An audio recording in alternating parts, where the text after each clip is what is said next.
Good morning, Commissioners. Hey, morning. Your request for additional paramedics, is that what we're requesting? Yes, ma'am. If I could have Mr. Chad Ray, I've got a PowerPoint that I sent to him. If he could actually please pull that up for me real quick.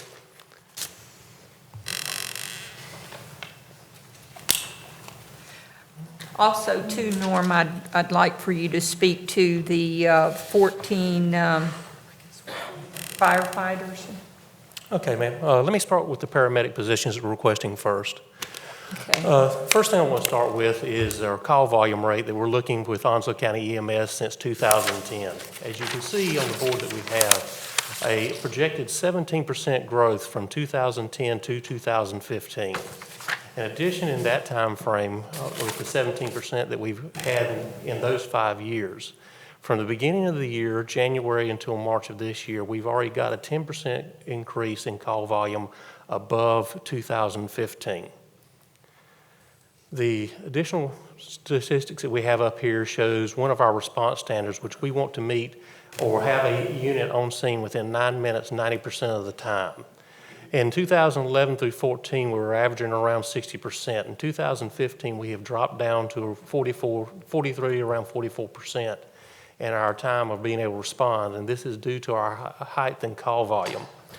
You may ask, well, why is our call volume going up the way we're seeing it go up? Because in 2015 alone, we saw a 9.9% increase over 2014. A lot of these calls that we're seeing, a good deal of these are behavioral health calls. Since the state has closed down several of their mental health facilities and hospitals around the state, someone that is in need of mental health treatment may be calling hotlines, and one of the verbiages used, if you're having a crisis, please dial 911. So that has calls. The other one is we're dealing a lot more with drug use. I think since the beginning of this year, we've already had to use the drug Narcan 65 times for patients that are on drugs that we're trying to help stabilize. One of my biggest concerns that I have is the bottom of this slide. And this is a new statistic that we have just started calculating, is not one that we've been looking at for years. But in 2014, we had 132 times that our system was so busy that we ran out of ambulances. In 2015, it went up to 400 times, and that is a 206% increase in the number of times we're actually physically running out of ambulances in this county. Last week alone, we had to place Camp Lejeune, Pender County, and Duplin County on standby and have them take calls for us just last week. Mr. Bryson, when you say we run out of ambulances, would you explain that more specifically, please? Meaning the call volume is so high, all of the ambulances that we have are being used. Thank you. And I do want everyone to understand, if we have a call such as a cardiac arrest alone will tie up 2 ambulances. When you're looking at one person's to drive, another one is doing compressions, another one is working to manage the airway, and then a third is dealing with the AED as well as providing medications to them. So one cardiac arrest in this county will tie up at least 2 ambulances. Are we not calling flight for cardiac arrest? We are, but we have to manage those patients. It entirely depends on the stability of the patient as well with those flights. However, we have to start managing that patient before that flight ever gets to us, and not every time is there a flight available. So 2.5 hours? Sorry. 2.5 hours is what you're saying? We could see a turnaround time for cardiac, especially if we were having to go out of county to New Hanover. We could see 1.5 hours to 2 hour turnaround time to get the ambulances back in service. Okay. You have vacancies. We currently have 10 vacancies. 5 of those are full-time, the other 5 are part-time. All of those positions are vacant currently because of people looking to either go to school, or they had spouses that were part of the military and they've moved away. All 10 of those positions are actually tied to our current fleet. We're having to use overtime of current positions to keep the ambulances running. And how many ambulances do we currently have? We run 8 during the daytime with a swing truck that comes from 10 a.m. to 10 p.m., which brings us up to 9 at that point in time, and then a 7th one. We go down to 7 at night because the call volume drops. So let me ask you, if we have positions that we don't have filled, we're asking for more positions? Yes, ma'am. We are asking for more positions because we were trying to cover this gap of, we always have almost a 10%, we almost have always a 10% reduction in force, not reduction in force. I'm using bad language right this moment, but. Vacancy rate? Yes, sir. Thank you very much for helping me with that. Vacancy rate that we're trying to fill in EMS. Are you like the sheriff and have high burnout?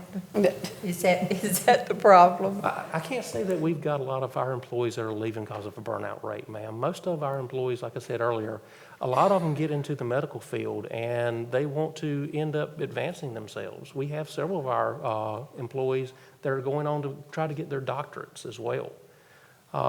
So I can't say ours is necessarily because of a burnout rate. And there again, we're a very transient community.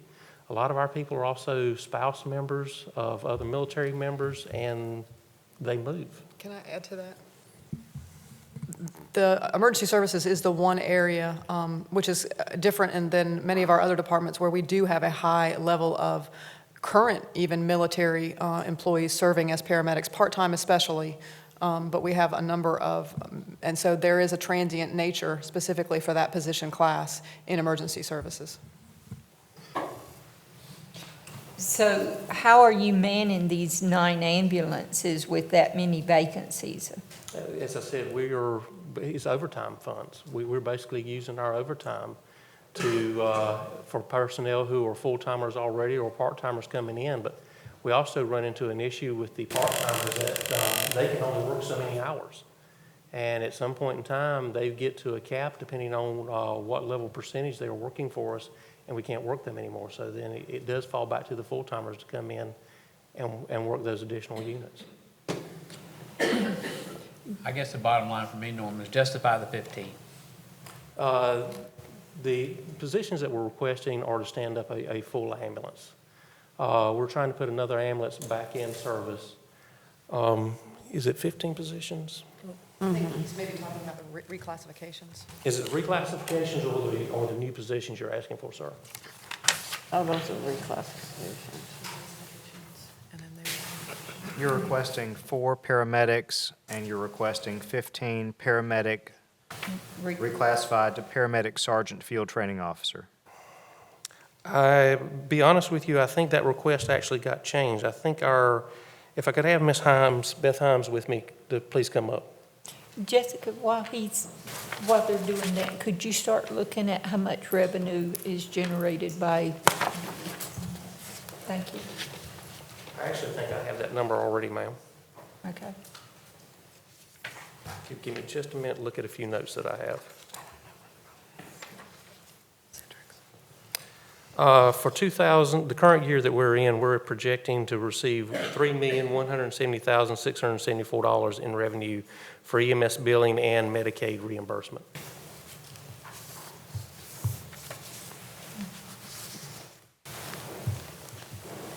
I grabbed the wrong number a while ago. The 15 is for reclassification, which still I like to explain to because that's kind of strange numbers for paramedic sergeant field training officer. Well, sir, I'll be honest with you. That's just the reason I had to ask Ms. Himes to come up here, because I think that these numbers are not correct, to be honest with you. If you want to. We did some adjustments. The paramedic position, we were requesting 12 paramedic positions, new positions. Those positions would stand up one more full ambulance that would be used in the south end of the county with the population growth and the call volume increase. The other 4 new positions would take what we call Medic 10. It's an ambulance right now that's daytime only, and it would cover Richlands area 24/7. So that's what those 12 positions were for. The reclassifications were for field training officer / sergeant. It was supposed to be 16 requests, 4 per shift. And those people train the new employees when they come in. They have the students who ride with them. They remediate or use to remediate current employees if we have any concerns or issues. They would also assist with training on shift. We're trying to do more and more of our training on shift when the call volume allows us to do that, to save from having to bring them into a classroom environment and pay that overtime. Megan, can I ask a question? What's the difference in that salary, the paramedic Hold on a second, can you pull up the reclass? sergeant and the field training officer? Hold on, we're trying to work on Okay. the other calculations, so give us 1 second. Beth, how many field training officers did you say? 16, 4 per shift. Isn't that an awful high number? I mean, I've been a field training officer myself, and I know the sheriff has them too, and so does PD. We don't have that many. But we also have students from the college who ride. We have paramedic students from different colleges, from Coastal, from Lenore, Cape Fear, who come and James Brunt, who come and ride with us and do clinical time. And they have to be assigned, because with the accreditation for the college, they have to be assigned to specific FTOs or field training officers. So I guess the question we're waiting for Megan to give us is the cost related to these reclassifications. But then again, you're going to want another ambulance. Yes, ma'am. If I we mean, you needed get to- the personnel, you got to put them in an ambulance. And we've got 2 ambulances already that are needing to be replaced because of being high mileage and just worn out. Ma'am, for clarification, are you, just to make sure, you're saying we would be looking to get a third ambulance to the Is that replacement? what I'm hearing? No, ma'am, we already have enough ambulances in the fleet to be able to take care of the, adding on the additional ambulance. So Because we you have would- some in rotation, we would not need another unit added to the replacement cycle. Okay, so the 2 ambulances that I saw in the read-ahead information, these personnel would go with one of those ambulances? Yes, ma'am, and that's a replacement program for the ambulances that we have. So we're not adding to our fleet as far as the number of ambulances. We have a good number as far as our total fleet. We are just replacing the ambulances that are high mileage, high maintenance, that need to come out of service. So is this a whole new ambulance, or are we just replacing the chassis, or? This year, we're going to look at, we've been talking to Jeff Smith with vehicle maintenance, and we're going to look at the possibility of doing refurbished versus purchasing new. We just have to, when we put it out for bid, look at the prices and the possibility of that. So we'll go with what's the best option that costs the least. Well, I don't mean to rain on anybody's parade, but with that first slide that we saw this morning on the revenues being down and everything, I think that we may have to look at some hard decisions here as far as trying to limp through another year with some vehicles that we already have. So hopefully Jeff Smith can work on some numbers and get it to where we can manage to get by, even if we had the personnel. We don't have the funding to be buying ambulances, in my opinion. If the number of reclassifications is 12, it's $128,360. Say that again? $128,000, $128,360 Okay. And you said that was for 12? for 12. Reclassifications. Yes, that's for the 12 paramedic field training officers. Okay. And you say that the revenue is 3.4 million? The revenue is $3.1 million is what we're showing for the fiscal 15-16, or projected for the 15-16 year. Okay. So the reclassification would not increase that revenue?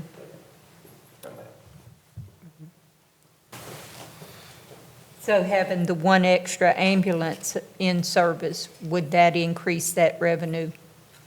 It's not going to increase the revenue. Our revenue is based off of what the insurance companies or eligible billing is. We would see a little bit because we would be doing more transports, That's where I'm going. but I do not think that we would see a wholeheartedly increase of revenues to pay for all of those positions. So in your best guesstimate, would we see a 128,000 increase?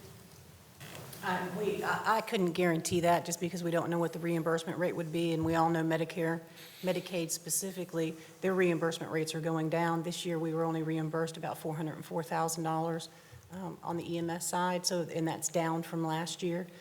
So that's certainly a concern. We also do have debt set-off, so if they don't pay their bill, then we will take their lottery winnings in their North Carolina state taxes until it's What's our- satisfied. But that one ambulance, I can't guarantee would bring in a revenue of $128,000. Yeah. What's our debt set off? We're doing pretty good with it, weren't we? We are, so far this year, I think the number, and this is, I think it was 60,000. it was between, it was about 45,000 that we've collected so far for the 15 tax season, Uh-huh, right at 45,000. okay, okay. And we have honestly, about 1.3 million in set-off. That sounds like a percentage. Okay, do any of the board members have any further on the ambulances? No, I'm good. Can we talk now about the firemen? Yes, ma'am. The emergency responder requests come in through the Fire Rescue Commission. The requests that we have actually are coming directly from the volunteer and fire rescue agencies, where they are trying to increase their numbers. Most of these numbers are because they're very concerned about the potential of 4-in-1, which we've been hearing for years now, of having to have at least one engine and full personnel to respond to every structure fire and fire alarm. So a lot of these requests are upon the heels of what happened with Bear Creek last year with the merger between the county and the fire department.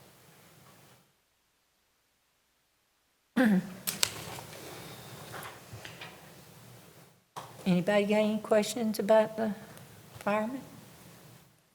Madam Chair, may I ask a point of clarification? Mr. Bryson, where are they to be located? Are they spread out all over the place? Are they all in one station? I mean, could you They're elaborate on spread that? out. The request or the Back Swamp Volunteer Fire Department has asked for one part-time personnel.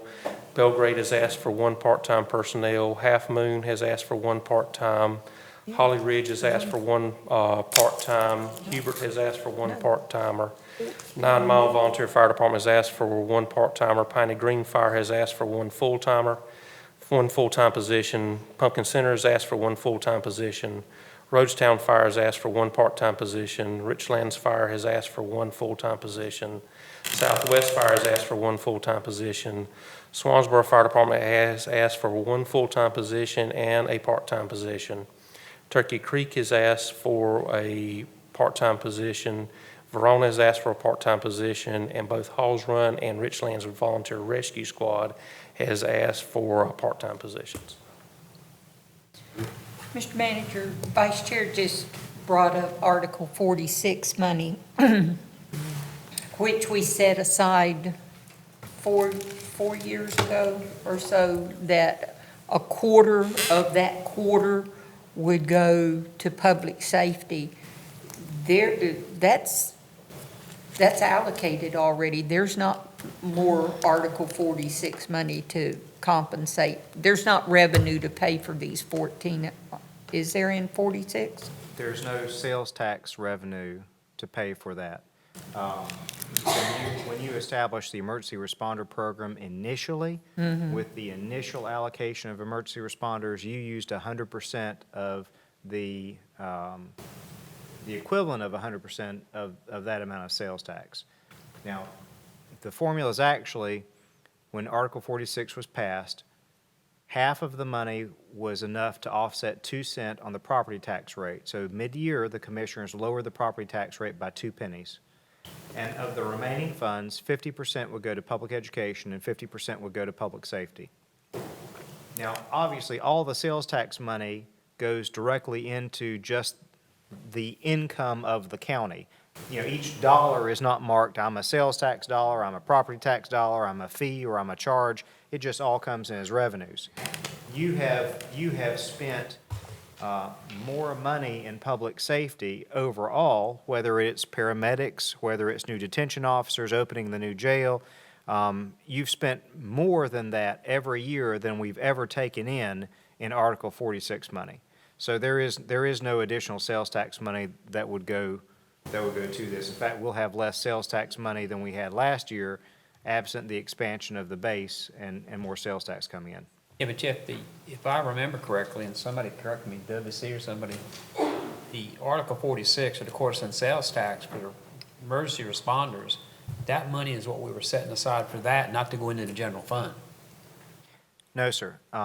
Sales tax money comes to the county as a revenue. I know that, but we were allotting that for the emergency responders earlier on. That's where that money was coming from.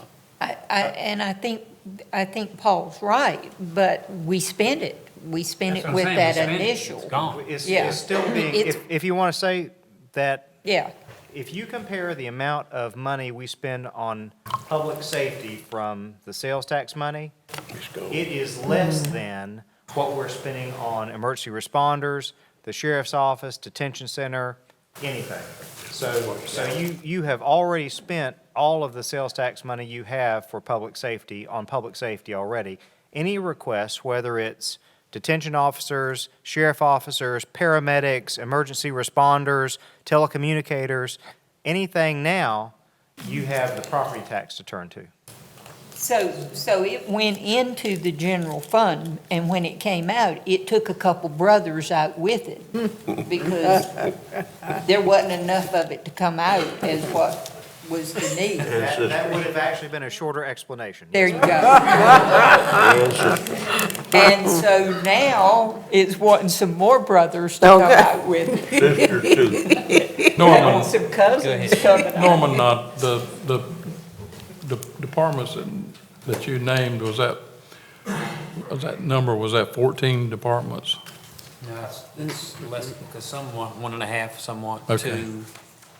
Because we have, I'm thinking 18 departments, 18, It was 16 agencies are asking for personnel. I'm sorry. It's 16 agencies that are asking for volunteer fire and rescue that are asking for. Is that counting Bear Creek? Bear Creek is not asking for any more additional personnel, sir. Well, we have 20-some, 20, how many volunteer Um, fire? Some of them already got some. Well, that's what, I'm trying to show Jack, that not everybody's asking. We had There's 18 though. 17 volunteer fire departments and 6 volunteer rescue squads. Okay. So it's 23 volunteer agencies collectively. Okay. Okay.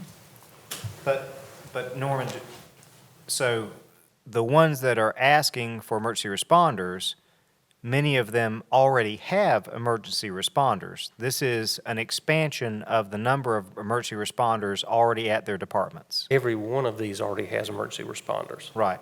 So these departments have emergency responders that were put in place perhaps as far back as the year we started the program with Article 46 money. These are all expansions of paid county staff stationed at volunteer departments who fall under the authority of the volunteer chiefs in those departments, That is correct, sir. along with the authority of the department as their supervisor. What's the cost for 14? Was it 400, Megan, I believe it was right around $400,000. $500,000. So Norm, while they're getting that number, Most of the total of the all emergency responders, was it? is there any revenue to offset that cost? No, ma'am, there's not. Okay, we fund to the tune of about 140, 160,000. Are we going to augment that amount to pay for some of that expense? Are we going to give them less money because we're giving them one more person? I would say I that don't the see fire- anybody I would nodding say their the fire head. departments would not volunteer that as a solution, ma'am. And you Well, know, we can't give them the money and the personnel too. Well, and Commissioners, it is already an option of a volunteer fire department to seek to fund additional personnel. In fact, we do that in some places, do we not, Norman? Sorry, Rhodestown Volunteer Fire Department and Verona is paying out of their contribution for a portion of the emergency responders that they have. Right, Yes. so the county gives funds to every volunteer agency, fire departments and rescue squads. And the county started that program because in this age of dual income families, you just can't sell enough barbecue plates and train. The training requirements have gone up over time to run a fire department. So the county budgets money for them. And out of those funds, they can supplement the emergency responders that we send to their departments. And the emergency responders that the county sends to their departments, they are paid for through the county's budget. They are not budgeted for in the volunteer fire departments and volunteer rescue squads. So that's why it's an expansion of, it would be considered an expansion of the emergency services budget. And how many emergency responders do we have total right now out? 40? 47 is the total 7. number that we have. 47. Okay, so if we reduce their budget by $30,000 times 14, that would make up $400,000. And I You will- say that would compensate the cost of those 14 people? The cost is $396,336. So yes. So that would be a consideration for the board to say to these, did you say 16? To these 16 volunteer fire departments, that we will reduce our contribution to you financially by, whether it's 27 or an exact 30,000, in order to pay for that person. Madam Chair, not all of the departments have asked for the same thing. So some departments ask for a part-timer, some departments ask for 1.5. And that Okay. was one thing, Madam Chair, I was going to ask. Out of the 16, how many requested part-time versus full-time? And then I think it was some that even asked for 1.5. There Well, what our request that we have is 2 were at a part-timer at a 25% level, which means they're 10 hours a week. We have 9 or 9.5, or 10 at a 50% part-time, and then we have 4 at 100%. Okay. Norm, during their request to you, was there any talk of their budget? The personnel request was asked for back in December. So those requests came in at a different time than when their operational budgets were reviewed. So the operational budgets were reviewed by the Fire Rescue Commission in mid to late March. So the time frame for when the 2 requests come in are separate. Okay. Okay. Thank you, Norm. I have no further. Anybody else have any further? Would, those departments that you named, the 16 that's asking for, is any of them in jeopardy for the four-man, one apparatus? That is one of the items that we were actually looking at in trying to get the process of seeing how many of these agencies actually have non-responses. I don't have that data for you today, but we will get it. I would think that some of them and I've heard some of them that's really concerned about that on account of the Department of Insurance rule. Yes, sir. Perhaps another question would be is how many of them are embezzlement charges? That was rhetorical, Norm. You don't have to answer it. I was holding fast. That's right. And I just have one other question. So, and forgive me, Dr. Doyle, for the number that you provided for the 16. How much was that in salary? 390. 309? 90. 90, okay. And what I'm wondering, and this is like dreaming right now, but, and I know that there was a number of them that wanted full-time staff. If they all got part-time as opposed to anyone getting full-time, I would just wonder what that would reduce the number to. 8. One part-time position costs $20,000. And so as a result,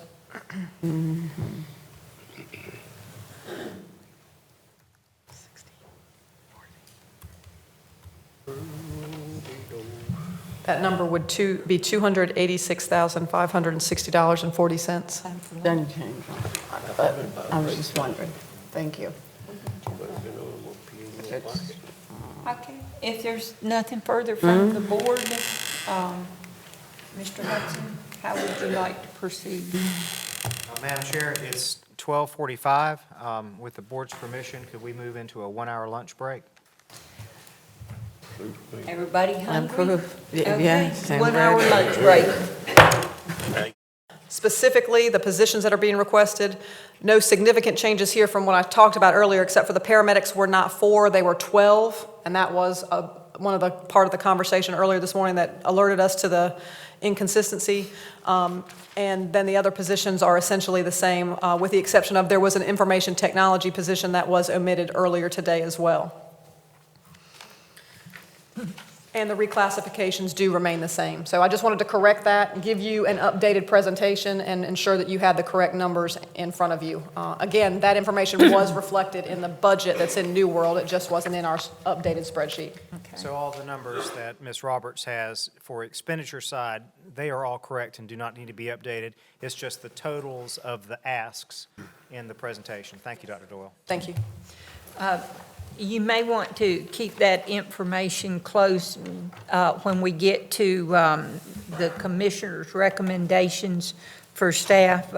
We may need to make sure we get the correct recommendations from the board. Absolutely. Thank you for your patience. I appreciate it. Hey, y'all. Hello there. How you doing today? Very well, and you? Great. Please adjust the microphone a little closer to the Closer? TV, please. How's that? That's good, thank you. Okay. We're all ears, so go ahead and tell us what great things you've got to say. Well, thank you, Madam Chairman and members of the County Commission. 2 things to say. What we're going to talk about is a bit better news than you've heard in the morning. And I'm in a real good mood because I just ate 12 of the best hush puppies I've ever had in my life. So I'm happy. Okay, we could go to the content slide, please. We're going to have general introductions, which we just finished. We're going to talk a bit about your long-term financial plan. I'll use that term a lot because, unfortunately, a lot of people don't have them, and you do. We're going to talk about ratings. We're going to show you some peer comparisons. And then we're going to talk about the current state of your financial models with respect to capital expenditures of the county. Page 2, please. Next page, please.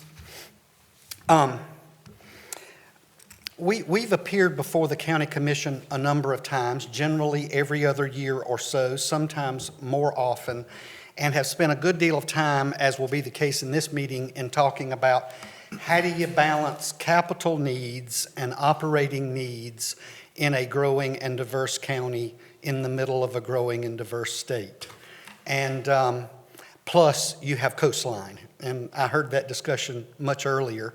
We're going to do a little coastline comparison for you in a minute. And so, bottom line, you have very unique needs that come from growth and location and a number of other factors. I believe in our last meeting, you were informed that one of the rating agencies, S&P, had upgraded you to a AA, which is only 2 steps from the highest rating that you can have. The thing that they dealt exclusively on, not exclusively, but heavily on in their rating report on you is the level of management. And you're going to hear me say management a good bit later on. And just to sort of set the context, as elected officials, you're managers of policy. And the staff is managers of the operating resources that you provide them through the various policy decisions that you make. And so you're managers all, and it's important, I think, really, that it's cohesively handled, and certainly it has been here. So that's a good thing. You did official long-term planning, started it in 2008. Our firm was engaged in 2007, and I'll never forget, our first meeting was up at the community college. Not the community college, it's in Richlands. Was that the community? That was the museum. The museum. Beautiful room, I'll never forget that. And there were a few of you that were around then.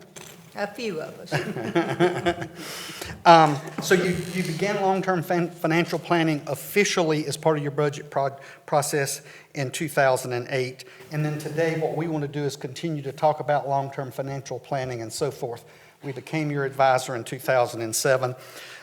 You know our background. Let me just say this. I spent most of my life in government, except probably not most anymore as I add the years up. But I was Deputy Secretary of the Local Government Commission, and then I was Finance Director of the City of Charlotte for many years.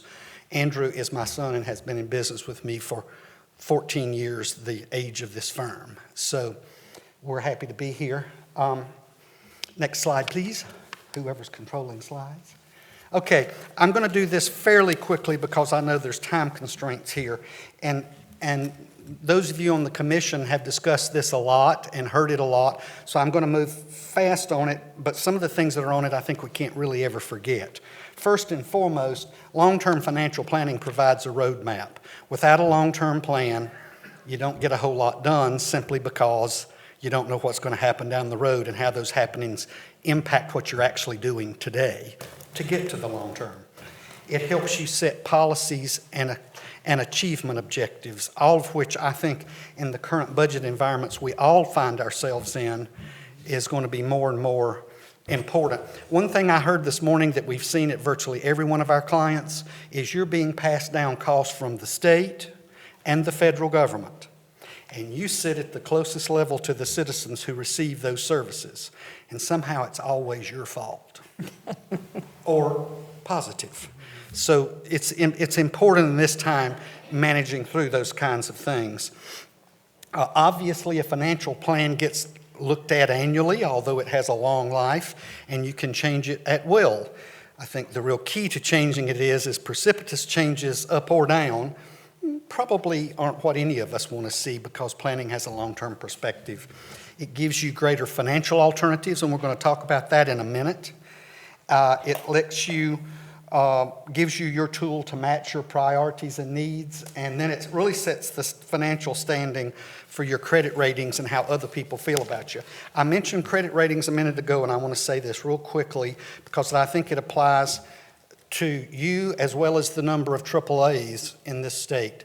Most, because of growth and change and needs, North Carolina doesn't meet all of the metrics to be in your credit, to be in that credit rating category. And so if you don't, and we'll show you a couple of those metrics in a minute, because you don't meet the metrics to say you're in that AA category, you overcome that by the way you operate and manage. Here again, back to the two areas of that. So you have essentially said, we may not possess in all cases AA metrics, but we manage as high quality people. And that's the same whether you're in Charlotte, which is where I spent many of my years, or whether you're sitting here in Onslow County. What happens when you, we can go to the next page. What happens when you look at debt and capital capacity analysis? How do you really get there? And what is it? How do you define a capital program and how you get to paying for that capital program? And it's more than simply defining need and prioritization, because, folks, we can look at what was proposed today, and there's probably a whole lot more than you wish for that you're ultimately going to get.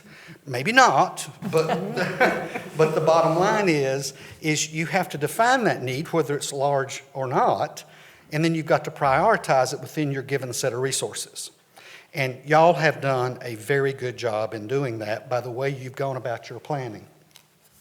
There's lots of assumptions and all of those things, so I won't spend a lot of time with those, but it's really important that you do that so that you can really get to the next slide. Oh, who's the slide person? I'm looking at Heather and giving her the wink, and she's not. Well, they're actually in the room in the back, but Thank you. that mouse ahead of you may Oh, just that would do it? That probably would do it for you as well. Dangerous on this. Andrew, So once you go through looking at what you want, what your priorities are, then you have to look at affordability. Somebody said earlier, I forget on which end of the table, talked about a budget and their family budget. I think we all look at affordability a lot there. And I think for a governmental entity, even one the size of yours, it's very, very important that affordability be set. And when you get right down to the bottom line, the greatest decision on affordability is yours, not here. Because basically affordability comes out of the dedication of specific resources to be spent on capital. And in the case that you have used, which is the separation of the resources that are dedicated from capital, being separate from the resources that are dedicated to operations, they don't get mixed and somehow the capital always get pushed to the bottom, because that's an easy decision to make. And so bottom line, from your point of view, you guys have a model that we'll talk about in more detail in a minute that basically says, here's what we've said we're going to dedicate. Here's what we need in the priority order that we've defined it.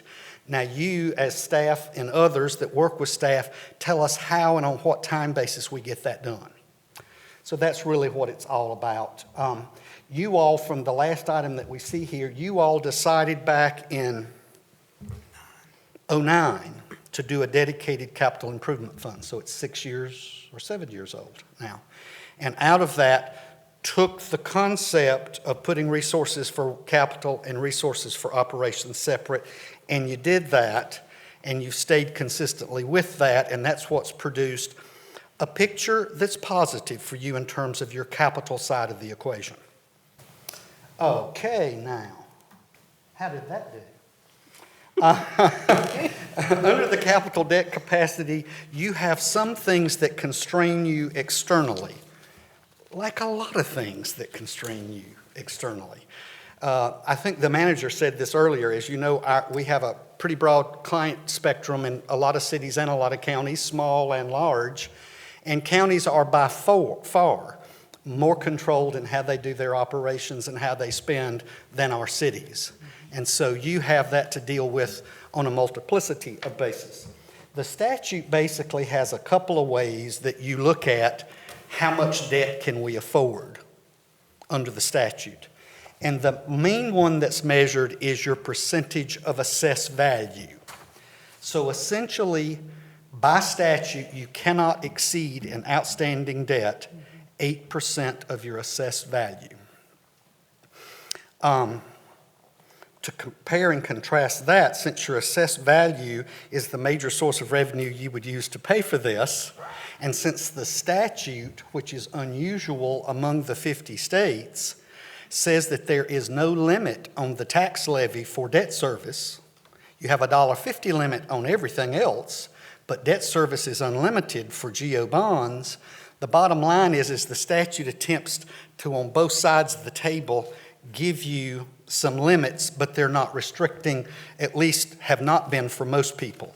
You currently have a 1.21% of debt to assessed value based upon the last numbers that we looked at, which puts you in a pretty favorable category. Many, many people are over 2.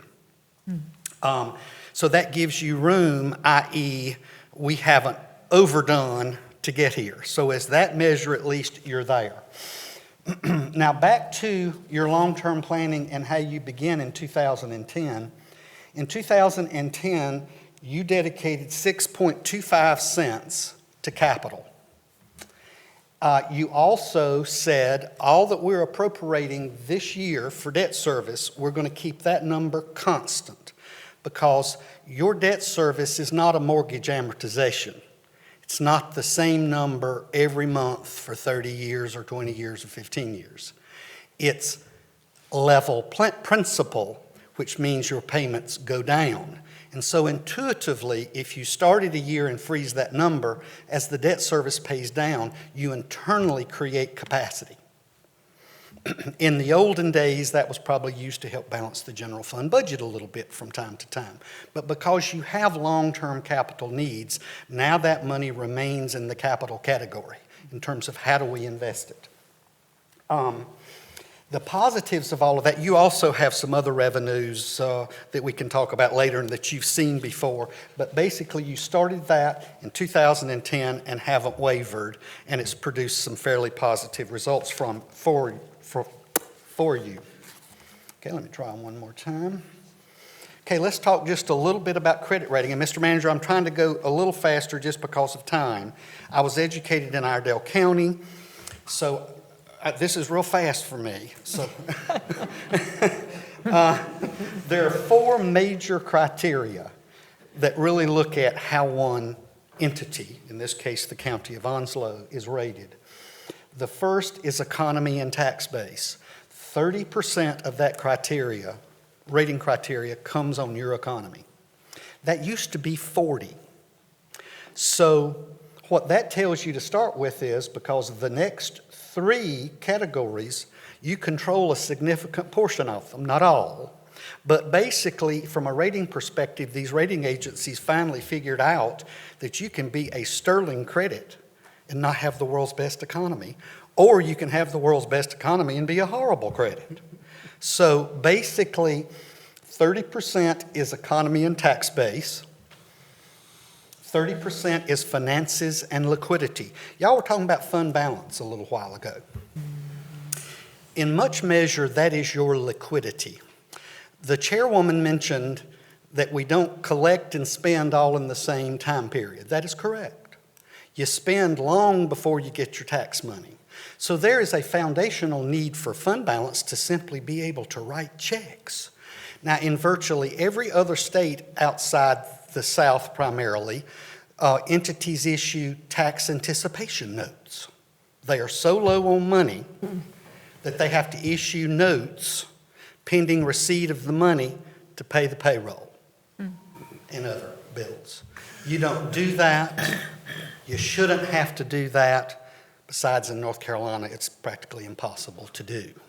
So the bottom line is you have fund balance not only for liquidity, but also for emergencies. You are in an emergency circumstance that's not parallel to everybody else's. And that's been focused on and voiced earlier. Although let me say this, based upon your AA credit rating, your current levels of fund balance do not rate you higher than that. So you are consistent with your rating. You aren't overdone. You're done in the category of your credit category, of your AA rating. So if you want to be triple, we're going to have to work on that a little bit. 20% is on management. That's pure management, this and this. And then the last category is debt and pensions. Now, thankfully, because the state of North Carolina has an exceedingly well-funded pension system, pensions, you pay a goodly amount of money every month for that, but pensions in this state are basically not an issue in terms of your overall credit capacity. So while you don't control that, because it's done by the state of North Carolina through the local governmental retirement system, thankfully they've operated as prudently as you have and have a pretty well-funded system. So you aren't sitting here like a number of other large counties saying, how are we ever going to balance our pension? Your pension is essentially balanced. So at least you don't have to worry about that one. And then the rest is all about your debt levels. Too fast, too slow? Cool. Oh, my hush puppies are going to go out on me here in about 15 minutes. That sugar's going to be gone, so I'm using it well right now. I want to show you some comparison to your peers, and let me tell you why they're peers. For one thing, they're all currently our clients, so we know something about them. 3 of them have beaches, and one of them, the county of Chatham, is a really fine county that sits on the border of Cary and Chapel Hill and that sort of thing. So net debt, per capita net debt, that's also a measure, not only the 1.21% that you saw earlier. Another measure is how much debt do you have per person inside the county? Now, I don't want to tell you how much debt you have per person on the federal level, because then we would all just go berserk. But let's put it this way. It's a big number. Right now, you sit here with $820 per capita, fairly low, I'll be honest with you. It's especially for a growth county. Not so low if you're in a non-growth county, but theirs is certainly close to that. Per capita, and the highest, as you see, is Dare County. Huge. I'm going to tell you in a minute why that is. And then you see Carteret, and you almost equal. And of course, Carteret, much in your same way, is a coastal county, and so forth. So bottom line is you compare very well to Carteret, and Dare is up high, and then Chatham County has enormous needs that have cost them something. Now, if one says that debt is a measurement of how much you owe per person, isn't it also reasonable to say how much valuation do you have per person? Because essentially it's the valuation or the tax on that valuation that pays the bills, okay? Okay, number one in the state is Dare County, $349,000 per capita.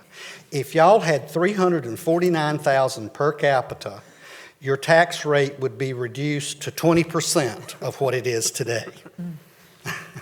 But you don't.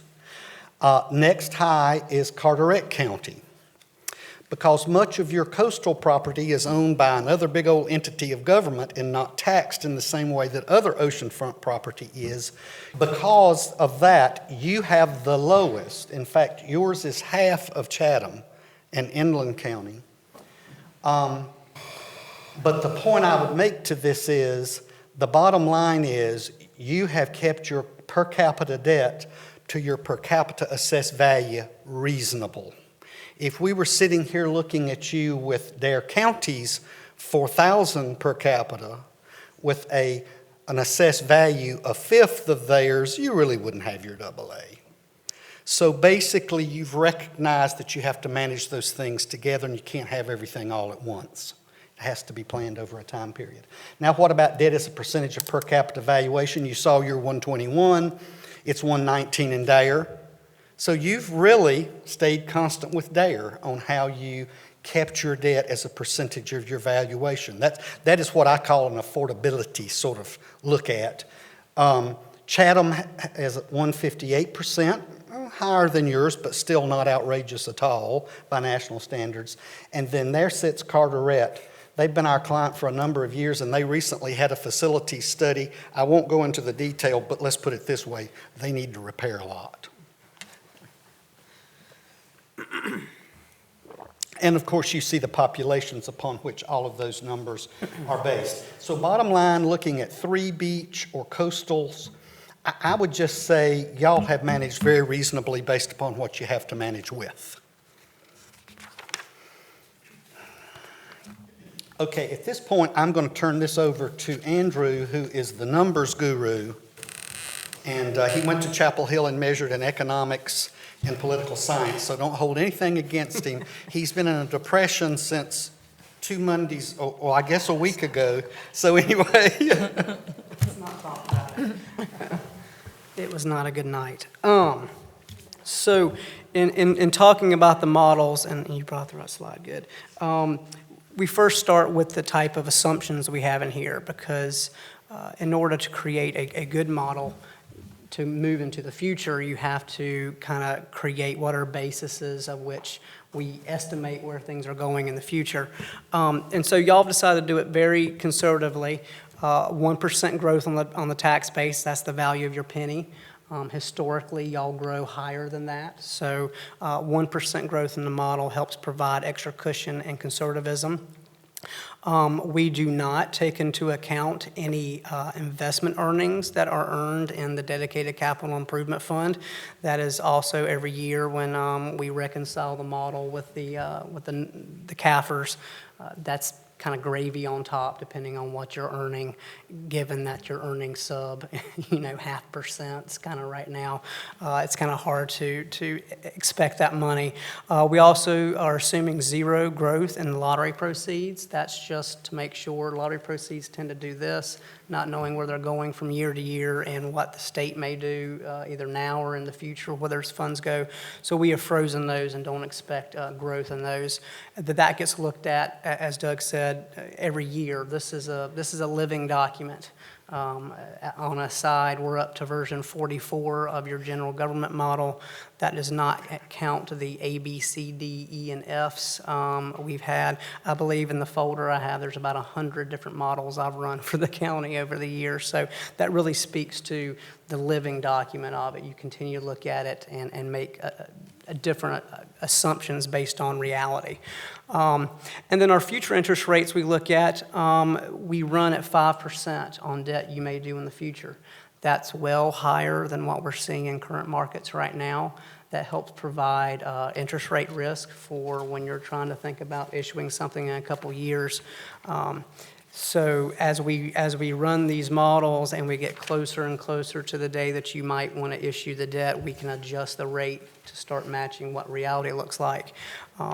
This is so that whenever you do issue the debt, the model always comes out better than what you were expecting, and you're not having to come back and say, oh gosh, we didn't plan for that and we're going to need a little bit more money in the kitty. So it's currently run at 5% on all future debt.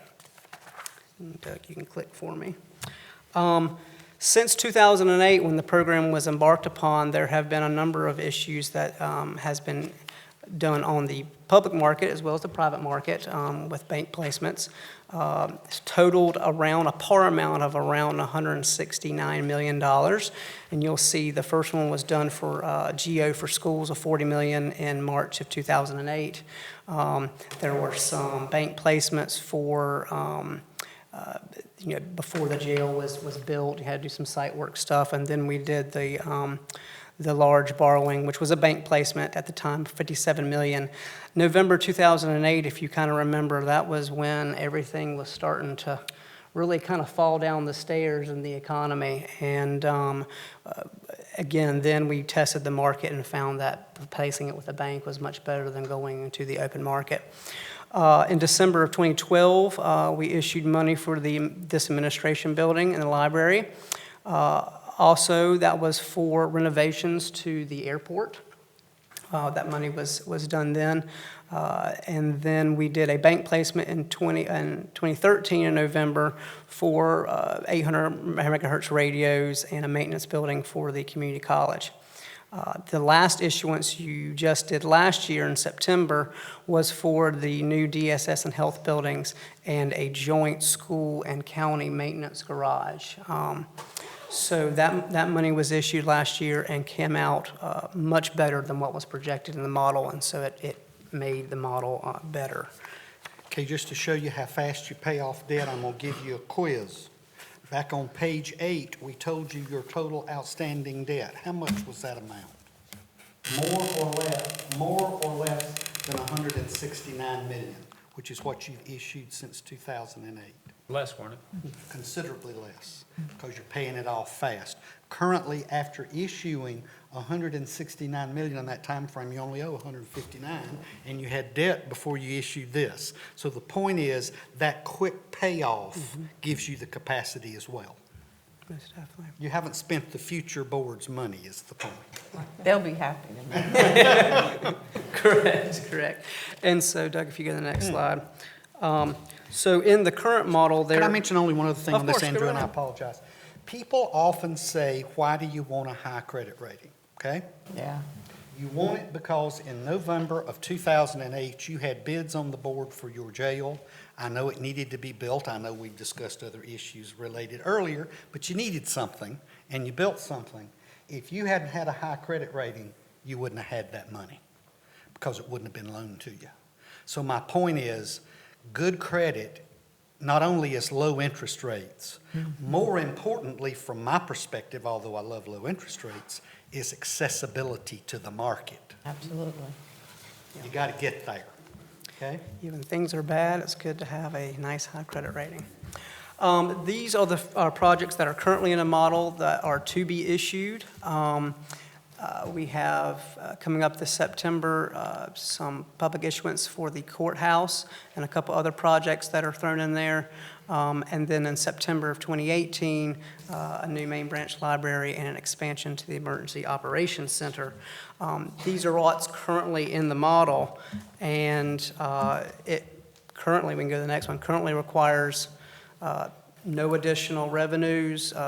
We don't see any need for anything like that. The model is very healthy.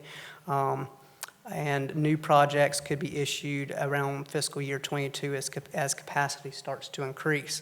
Now, the future projects are what is envisioned right now. And, other projects, depending on needs and priorities, they can be shifted around if need be.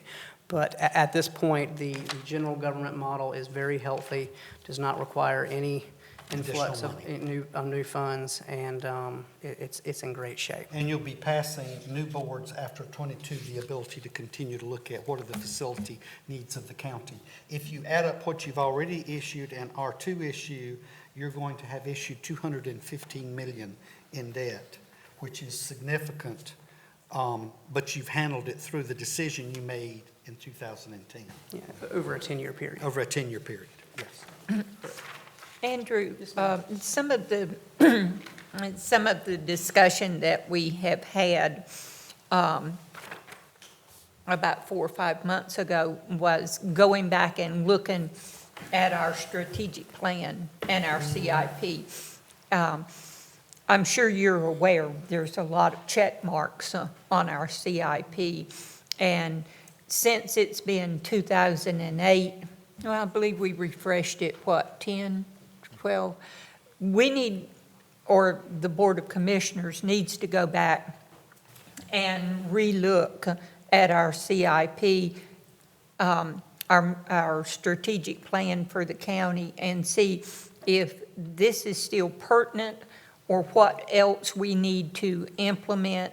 Some of the dates that we've got on future projects, maybe they're not as big a priorities now. So at the present point where we are, we still have some debt capacity, even though we are through the courthouse modeling phase of it. But anything after that really needs to be re-strategized, I guess, for better term. What significant things should we take into that into that discussion? A priority, first and foremost, which need to be done first. Timing, the way your model operates, and because of the steep level of payoff of your debt, you pay it off rapidly. This is payments, this is outstanding balance. Because you do that, the bottom line is timing is very important for your financial plan and model. Okay. And it's really is why y'all have accomplished as much as you have. Some of the projects from the past got pushed just a little bit. And so if they get pushed a little bit, that helps the model altogether. So to me, and then Andrew, you can add, it seems to me priority, judgment of cost value. We've been in a great time period, folks, where costs didn't go up that much. I'm fearful that's going to change for us.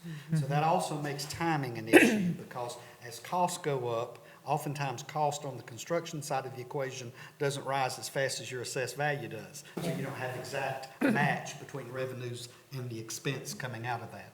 So it seems to me those three things are very important. What is the real cost? And if you've taken a cost you know now and given it a future value that's real, folks, right now, I can remember a day when a Cadillac, American car, Cadillac High School was $20 million. Now they're 40. Well, it's good that you mentioned school, because I believe all we've been talking about in this CIP has been the government center. But we have established another CIP which is the school funding. Which is coming. And so that may have a direct influence on how much of the government CIP we can be aggressive with, because now we've got another CIP that has much greater priorities, I believe, than what we do here now. If I may, Doug and Andrew, on your prior slide, you're on the summary, prior two slides. Nope. Oh, previous. Good. Those projects are the only ones left on our current CIP. So there's the courthouse, which is under design now. We anticipate issuing that debt September 2016. Also included, the others is actually the heating and air conditioning for the jail that would be issued at the same time as the courthouse. And then in an out year, we had on our CIP the main branch library and an emergency operations center expansion. We already have an EOC. It was actually an expansion of the existing EOC. Those projects, we're not committed to those until 2018. And when Andrew mentioned push, what we had done in the past, because actually the library was next on the schedule to be done, but as we became aware from court officials, the judges, how bad a situation we had in the courthouse moved ahead of the library in the construction timeline.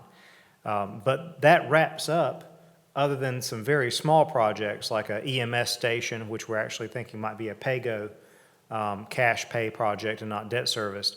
That wraps up the CIP for general government. There is an entire separate presentation that the Carters have next on public education. So both of those models and the funding for both of those are running separately, and they are running separately from the operational budget. Correct? Correct. Yes, sir. So let me ask, are there any board members that have questions about the general government CIP? No, Or I'm good. any future? Okay. Then if there's nothing more that you needed to answer, can you just move into the CIP for the schools? As soon as somebody knows how to pull it up, we're done. Or does it follow? Look at you. There you go. It follows. Hey. Okay, we're going to do this one a little more rapidly, although it does have some future decision points, unlike the general CIP, which is basically already fully funded. We're going to talk a bit about the schools, talk to you about the model, and that sort of thing. I'll do the first page, and then we turn it over to Andrew. The school model came into play in 2014 after the general government model was put into place, and as you saw, included the funding of the schools that was left on the GO vote. That was all paid for out of that. It was then decided that we really needed to look at schools separately because they had a 10-year plan that cost at that time $145 million over a 10-year period. And they needed issuances, at least they brought needs to you of every other year to do that. I think all of us saw advantages in separating that so that we could see the largest driver of needs and how it happened. And so basically that model that we created in 2014 really created a three-phase decision point for the board of commissioners, and you move steadily forward on phase one, and we'll talk about that in a moment.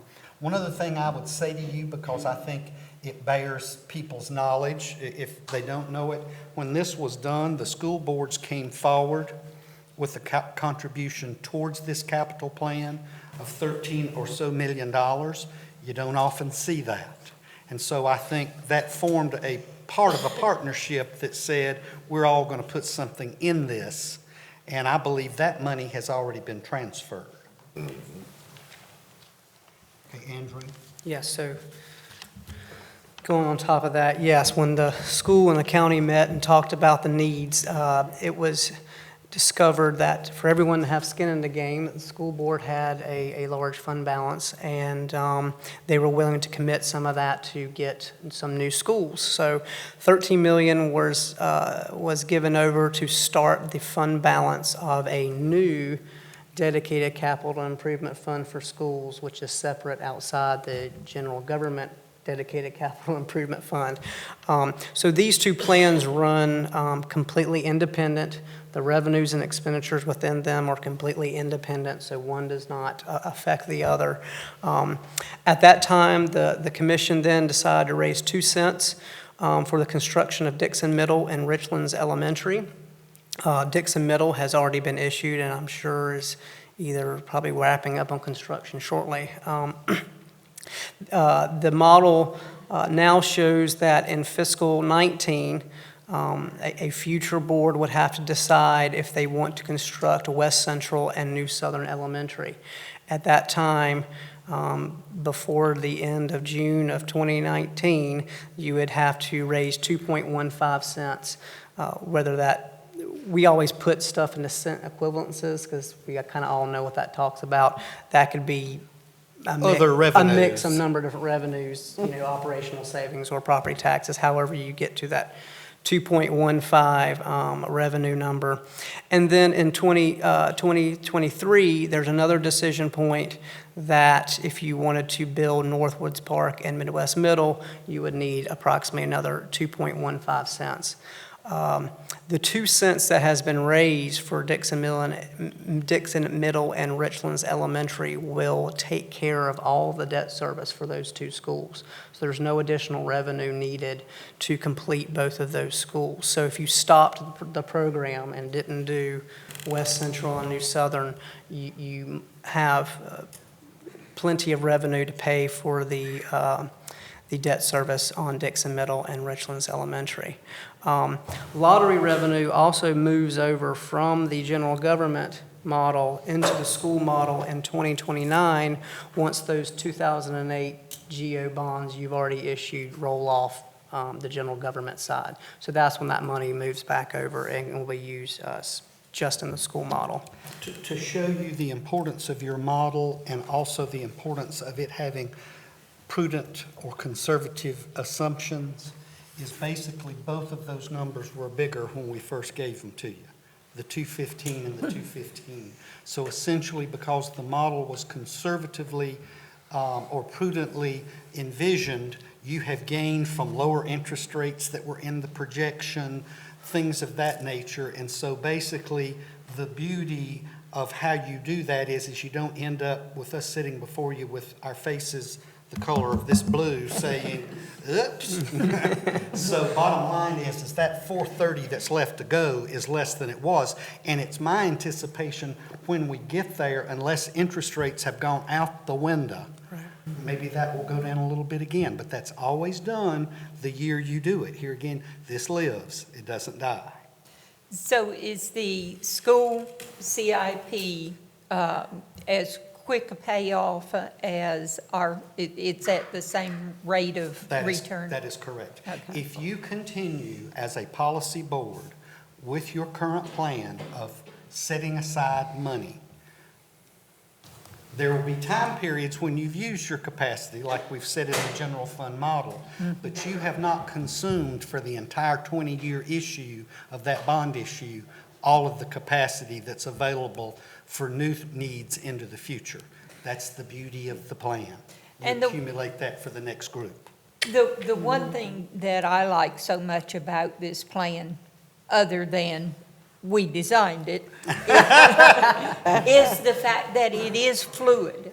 And if the projections of the school board are not followed as far as the number of children that they think are going to be coming into the school system, we can always move these models back out a little bit. That's correct. Hopefully, at some time in the future, we will see less students coming into the school system and maybe the impact. But when things have been put off and the can kicked down the road for so many years, initially, you have a big burden to bear. So I'm hoping that this can be fluid and we won't need to, or the Board of Commissioners won't need to move as rapidly as what we've got projected now. To give you another great measure, my home county is Surrey County. Do any of y'all know Surrey County? Elkin and Mount Airy, they have 3 school systems. I don't know how that works, but it does. And the bottom line is they're 90,000 people, you're 200 ballpark. Their long-term projection of need is more than yours. So what does that tell you? What it tells you is y'all have stayed a little ahead of the game. And I think that'll pay off in the long term. Long term, I think so. In the long term. The other beauty of it is if you retain your system, and I've said beauty of a lot, so I'll try to move to a different one. The gorgeousness of your plan is that when these schools age out, if you've kept the system, you have replacement money. Andrew? Correct. So we'll go to the next slide. So the next slide is showing of the school CIP plan, only Dixon Middle has been issued. That was last year, September 2015, and came in well below our projections in the The model. model was 5, the interest rate was less than 3.5, as Yes. I'm remembering. It was 334, I believe. 334. So that helped, as Doug said, that helped your future pennies that we originally reported. I believe in the first couple models, over the whole life, you were going to need about 7.5 pennies by the end of it. Now we're down to about 6.3. The second tax increase was going to be more like 3 pennies. Now it's down to 2.15. So as reality sets in to the things that you issue, it always helps out the model because we are being conservative on the front end on the planning side. Andrew, Doug, if I may, while you're on here, September 2016 is the next LOBS issuance for Richlands Elementary, which we've issued a reimbursement resolution for and everything, so we're moving on that. Yeah, exactly. That's in the 2 pennies. It Right, is- but it's what I was gonna going to say is, you in the general government side had our issuance for the courthouse and other items like the jail HVAC is September 2016. So would you, while you're here, talk for just a minute about the consolidation of debt issuance and issuance costs and how we're trying to save money there? Yes. It is advantageous when you can and planning happens to bundle as many projects together as you can for one issuance, not only for a pricing side on the investors that'll be buying your paper you're putting out there. They like larger sizes of bonds. Larger sizes of bonds attract larger investors, and they're willing to take a little bit less interest rate or interest gain on that. 2, you are able to keep down cost of issuance by not doing multiple issues during a year. If you do one every year, you only have to pay the lawyers and the rating agencies one time rather than And the local 3. government And the local government commission. So there's a lot of advantages of putting it together. And when we go for sales and have to talk with rating agencies, they see both these models, they see the entire plan, and have been very impressed with how you guys have front-ended all these plans, especially with the schools and everything. It really was talked up as part of the reason why you got an upgrade from S&P is on this management and the model side. As they tell me all the time, they don't get this from everybody. So this is a real star as they look and say, wow, well, we have no issues with your ability to pay or what you're planning for in the future. So, And those issuance costs are significant enough that you want to consolidate them. For an issue, $150,000 to $200,000 you save every time you put 2 together. But there's nothing that says we can't unbundle them when That we is get them correct. back here That to the is general fund. We can put them in the different pots. correct. When it's actually issued, they will break out the school amortization from everything else. So you'll have goes in its schedules bucket. that'll go in this bucket and that'll be paid from that bucket. So it breaks it all out. These are the same future projects we talked about earlier. We have Richlands Elementary coming up with the courthouse in September, West Central in 2019, New Southern Elementary in 2020, and then Northwoods and Midwest Middle in 2023. And Chairman, just like you said, these are the types of plans that will probably change as we look into the future. This was the plan that was given by the school board initially, and I'm sure it will change and grow as. Because we see this with a number of our county clients, I think stability will ultimately come to the planning for student enrollment. Y'all have an element that others don't have with your large presence of the military as a percentage of school-aged children. But on top of that, you've got the emergence of charter schools, movements in populations, and so it's a really tough job for the school folks to really figure out what the growth is going to be until a lot of this settles out. Hopefully, that's going to be the case soon. And Commissioners, if you reference your agenda under 11B, 11A was this presentation you're receiving right now from Doug and Andrew Carter. 11B is a staff recommendation from county administration, and that is that we have a future meeting with the Board of Education on growth and a 10-year education building plan. Just as Doug and Andrew have said multiple times, these are living documents, and they're living documents in that based on population, student enrollment, needs, the projects change, or the year in which you need the projects change. So it may very well be that a West Central school, and you will notice the conspicuous absence of the term elementary or middle on the screen. That was done because at the time, we weren't sure, I believe, when this plan was put in, well, what would we need more? An elementary school or a middle school? We don't know. So we'll just say West Central at 22,990. And that was a projection, but the time has come this year between now and June 1 that we would recommend sitting down with the Board of Education in a workshop on nothing but this, and talk with the Board of Education on what are your enrollments, where are people coming, and when do you really believe that you would need these things? Andrew mentioned earlier the 100+ models that they have run for us. When he says that they've run models for us, it is the financial debt service model. And Chad, I need you to fix this mic, it's hot. Thank you.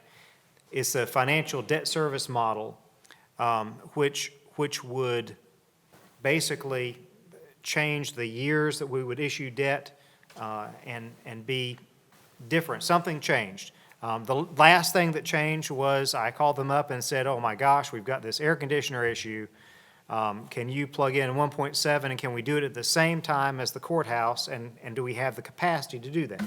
With the Board of Education, they may say, oh my gosh, in the West Central area, we got 9,000 more kids than we thought. We need to bump it up from 2019 to 2018.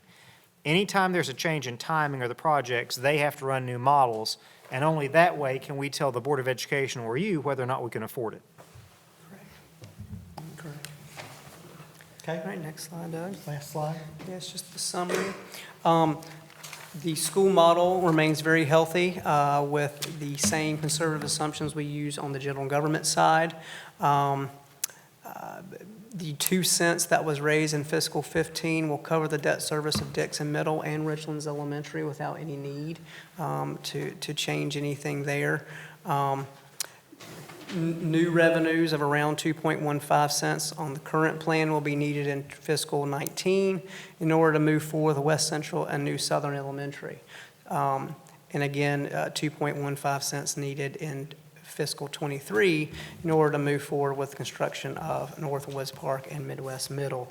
And just as the manager explained, that could change based on new consultation with the school board. Andrew, is also not true. Of course, we are referencing 2.15 as the equivalent of 2.15 pennies on the property tax rate. 1 cent is worth about $1.3 million. Correct. But if, for instance, we were able to effect a local bill, which would allow us to levy an additional 1/4 cent sales tax. Correct. 1/4 penny on the sales tax is $4 million. It could be that we would not need any Yeah, you of might those- not might need wipe off any any of of that Yeah. property tax increase. If we do the timings right, they're not Right. exactly the same, but close enough. And on the general government model, we need no tax increase to completely run the general government model as is. Courthouse, EOC, future library, assuming we do not change the time periods Yes. and that we do not substantially increase the size of the projects. Correct. And then- And that interest rates don't go berserk. Right, and interest rates, Well, above yeah. 5%. Above 5%, which is pretty berserk for tax exempt. And the last interest rates that we received from our issuance was what? 334. Yeah, it was, I think it was a 3.34. 3.34. That was last year, yeah. Now, I'm one of the few people sitting in this room remember when tax exempt interest rates were above 5. I mean, most of the young people in this business haven't known anything but low interest rates. We had 5 and 6 interest rates. Some of y'all may well remember it. So the 5 number is not this. The 5 number is what it was at a different time.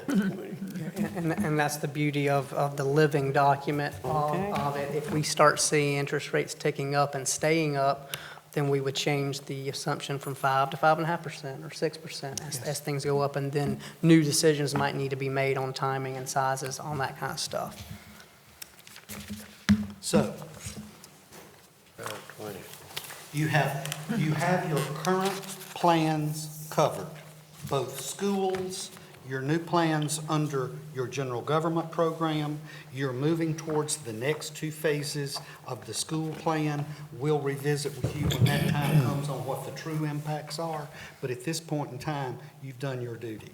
You have everything that you planned paid for. Thank you, thank you. We appreciate those kind words.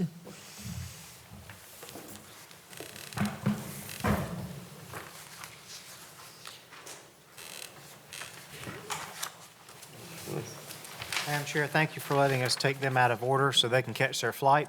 No problem. I would ask that they remain in the room, Doug and Andrew, that remain as long as you're able before you have to leave to catch your plane in case anything else comes up, just for the benefit of the meeting. Well, the sheriff had guns. I don't know what school people got. They have detention. Do we need to take a